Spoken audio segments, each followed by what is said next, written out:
और सुनने वालों को अस्सलाम वालेकुम का तोहफा पेश करते हैं। आप देख रहे हैं मशहदी लाल पलिंदर मस्द टीवी। नाजरीन, सीट बरी अमाम मशहदी की तरफ से आपको खुशामदीद। नाजरीन, आज हमारे साथ चौधरी मोहम्मद गुजर साहब मौजूद हैं, जो आपको मशहदी लाल पलिंदर मस्द सरकार के साथ सफरनामे का अहवाल बताएंगे। तो आइए सुनते हैं इन्हीं की ज़बानी। जी चौधरी साहब प्लीज। बिस्मिल्लाहिर्रहमानिर्रहीम। अस्सलाम वालेकुम नाज़रीन, सरकार के साथ एक और सफ़र बड़ा खूबसूरत। इस दफ़ा हम लोग गए थे बरी इमाम सरकार, इस्लामाबाद में का मज़ार शरीफ है, बहुत खूबसूरत। अब तो बहुत बड़ा कॉम्प्लेक्स बन गया, लेकिन जिस दौर की मैं बात कर रहा हूँ वो उस दौर में नीचे सीढ़ियाँ उतर के जाके तो बहुत छोटा सा मुख्तसर सा बरी इमाम का मज़ार हुआ करता था। तो सरकार के साथ मैं वहाँ पर हाज़िरी के लिए गया, एक चादर भी पेश की वहाँ पर, आपने दुआ फरमाई।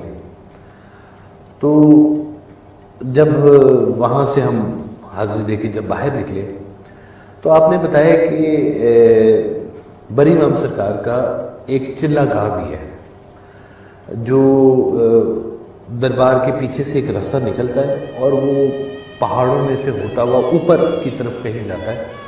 और मुझे फिर वो पता चला कि सुनने में आया कि वो काफ़ी मुश्किल रास्ता है। अब शायद कुछ बेहतर कर दिया हो, लेकिन जिस वक्त का दौर था वो सरकार ने बताया कि बल्कि एक जगह ऐसी भी आती है दरमियान में जहाँ पे कुछ वो पहाड़ों के दरमियान से जंप करके भी वो जाना होता था वहाँ पे, मतलब कुछ मुश्किल सा रास्ता था। तो सरकार ने मुझे बताया कि मैं एक दफ़ा बरी इमाम सरकार की उस चिल्लागाह पर भी गया था। तो वहाँ पर जब मैं ऊपर चोटी पर पहुँचा जहाँ पे बरी इमाम सरकार की चिल्लागाह थी, तो कहते हैं वो मगरिब के आसपास का वक्त हो चुका हुआ था। तो मैंने देखा कि कुछ लोग वहाँ पर बैठे हुए हैं और अल्लाह अपनी कर रहे हैं, लेकिन नमाज का या अजान का वहाँ पे कोई सिस्टम नहीं था, कोई ऐसी बात, कोई शायद तवज्जो नहीं लोग कर रहे थे इस बारे में। तो सरकार कहते हैं कि मैंने वहाँ पर अजान दी और आपने फरमाया कि मैंने इतनी ऊंची आवाज़ में अजान दी कि इतनी ऊंची आवाज़ मैंने आज तक अपनी कभी सुनी ही नहीं थी। कहते जब मैंने अजान दी तो अजान के बाद वो जितने वहाँ पे लोग बैठे हुए थे, जो पहुँच रहे थे, वो सब खड़े हो गए और मुसल्ला तैयार हो गया वहाँ पर और जमात हो गई वहाँ पर। तो आपने फरमाया कि ये अजान देना जो है ना, ये बहुत ज़रूरी है कि जहाँ पर लोग इकट्ठे हों, नमाज का वक्त हो, तो अजान दे देनी चाहिए। और वहाँ पे ये नेकी की बात है, वहाँ पर फिर वो जमात बन ही जाती है, सफ़े लग जाती हैं और वो फिर अल्लाह का रुख हो ही जाता है और नमाज वहाँ पर पढ़ने वाले लोग इकट्ठे हो जाते हैं।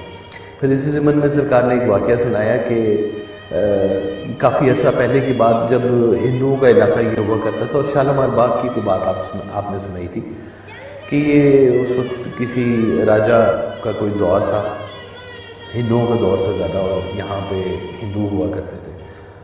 तो एक बुज़ुर्ग अपने कुछ मुरीदों के साथ शालामार बाग में ऐसे बैठे हुए थे। तो उन बुज़ुर्गों ने कहा कि अज़ान का वक्त हो गया है, तो आप अज़ान दो। तो जो मुरीद थे उन्होंने कहा कि देखा इधर उधर के सारे हिंदू हैं यहाँ पर, तो उन्होंने कहा कि हुज़ूर हिंदू हैं यहाँ पे सारे, तो यहाँ पे अज़ान देंगे। तो वो बुज़ुर्गों ने कहा कि भाई मैंने कहा है आप अज़ान दो। तो मुरीद ने बाहर अज़ान दी वहाँ पर, और जैसे ही अज़ान दी तो उन्हीं हिंदुओं में से कोई मुसलमान भी थे, वो वहाँ पर इकट्ठे होने शुरू हो गए और वहीं पर एक जमात बन गई और नमाज भी हो गई वहाँ पर।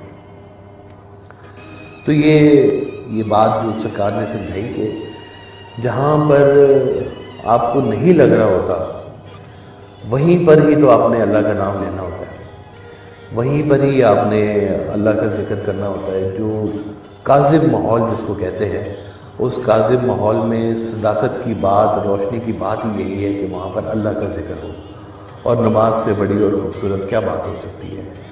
तो सरकार ने यही किया कि जब माहौल सारा ऐसा था कि गुमराह होने की तरफ चल रहा था, ये जितने लोग थे, अपने बड़े बड़े लोग अपने बड़े बड़े ख्यालात में जहाँ पे अल्लाह को कहीं पीछे ज़िंदगी में लेके जा रहे थे, वहाँ पे सरकार ने उनके साथ यही काम किया کہ ان کو اللہ کے قریب کیا اور اللہ ان کی فرسٹ پرائرٹی بنایا. اور یہ بہت ضروری بات ہے کہ آپ کی زندگی میں اللہ والے یہ فرسٹ پرائرٹی پر ہی ہونے چاہیے زندگی میں. آپ فرمائے کہ دیکھو رزق حاصل کرنے کے لیے اتنی محنت کرتے ہو, کبھی رازق ڈھونڈنے کے لیے بھی محنت کر لیا کرو جو رزق دیتا ہے. تو جب رازق کے پاس پہنچ جاؤ گے تو پھر رزق کا مسئلہ تو پھر خود ہی حل ہو جائے گا. تو اصل جو ہمارا مدعا وہ یہی ہے کہ نیکی کی بات آپ سے پہلے, نیکی کی بات آپ اس کو لے کے چلیں, نیک لوگوں کی سنگت میں رہیں, نیک لوگوں کی بات کریں تاکہ معاشرے میں نیکی جو ہے وہ پھیلنا شروع ہو جائے. تو سرکار نے اپنی زندگی میں جو چھوٹے چھوٹے واقعات میرے سامنے جو ہوئے ہیں ان تمام واقعات میں بھی مین جو آپ کا وہ یہی تھا کہ لوگ اللہ والوں کے قریب ہوں. کیونکہ سرکار جو شخص بھی اللہ کو ڈھونڈنے نکلتا ہے وہ کسی انسان تک ہی پہنچتا ہے, کیونکہ اللہ والے انسان ہی ہوتے ہیں. تو اللہ تعالیٰ ہمیں ان اللہ والوں کے صدقے اللہ اپنے رستے پہ چلائی رکھے, ان اللہ والوں کی صحبت عطا کیے رکھے, ان کے رستے پہ چلنے کی توفیق عطا فرمائے اور ہمیں اسی محبت میں اسی کیفیت میں رکھے. اللہ آپ سب کو سلامت رکھے, آباد رکھے. یہ سب پروگرام دیکھنے کو ملیں گے ہمارے ٹی وی چینل مشہدی لال پلندر مست پر. تو ناظرین ہمارا چینل سبسکرائب کرنا نہ بھولیے گا. اپنے ناظرین سے اجازت چاہتے ہیں. اللہ حافظ.